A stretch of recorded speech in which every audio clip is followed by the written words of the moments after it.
Maintenant, sur Ciné Classique, À nous la liberté, une comédie de René Clair avec Rolla France, Henri Marchand et Raymond Cordy.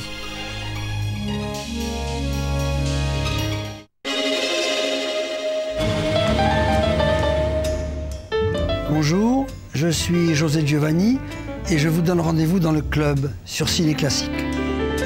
Il a failli mal tourner, finalement il a bien tourné. Souvent je pense à mon passage quand j'étais condamné à mort. Finalement il a bien tourné des films notamment. José Giovanni raconte sa vie et son dernier film dans le club. My name is Humphrey Bogart, in case of those of you in the audience who are either too young or too old to know who I am. C'était Boggy pour les intimes, et ces intimes se comptent par millions.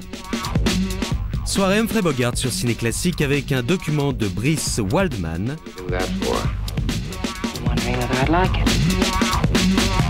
Avec aussi un film de guerre signé Lloyd Bacon. All right, Major, you asked for it. Waiting for you, sir.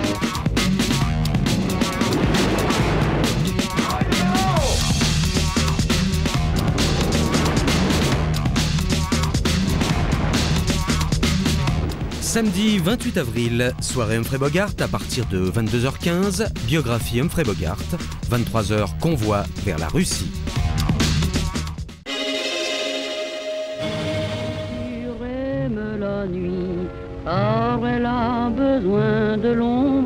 Il suffit d'être le témoin d'un meurtre pour que votre vie bascule, mais dans quel sens? La tentation de Fernand Ledoux dans un film d'Henri Decoing. La brume devient épaisse. Dis papa, c'est un vrai film policier. Veux-tu que je te tourne une gifle? Sans doute, attendez-vous le bateau? Oui. C'est pas beau de mentir à sa femme, Braun. Alors tu fais rire les gens. Non, ce sont les gens qui rient de moi.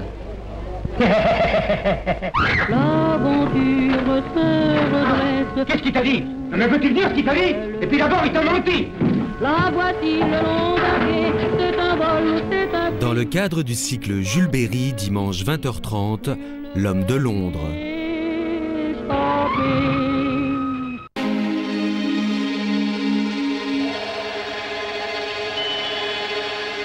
Tourné en 1931, À nous la liberté est le troisième film parlant de René Clair et s'inscrit dans un ensemble de 4 films tournés en 3 ans pour la firme d'origine allemande Tobis, après donc Sous les toits de Paris et Le Million, et juste avant 14 juillet.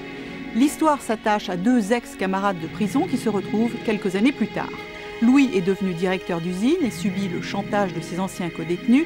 Émile est resté vagabond et aime sans espoir de retour. L'auteur compare la vie en prison et le travail en usine, évoque l'inhumanité du machinisme et exalte le vagabondage qui finalement lui semble préférable à la vie normalisée des villes et à un emploi régulier.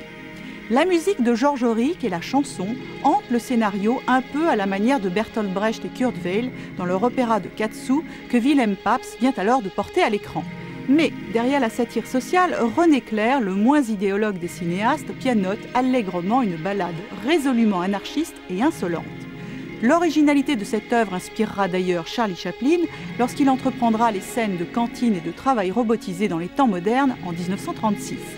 Goebbels, devenu propriétaire de la Tobis après l'accession de Hitler au pouvoir, lui intentera un procès pour plagiat, mais René Clair témoignera en la faveur de Chaplin, saluant comme un honneur d'avoir pu lui inspirer quelques scènes. Élégant, il reconnaîtra sa propre dette à l'égard de Chaplin, son personnage du milliardaire cyclotimique de 14 juillet étant tout droit sorti des Lumières de la ville, tourné 1 an plus tôt. À nous la liberté doit aussi beaucoup au talent du chef opérateur Georges Périnal et du décorateur Lazare Myrson, ainsi qu'au naturel des 2 acteurs qui interprètent les personnages principaux.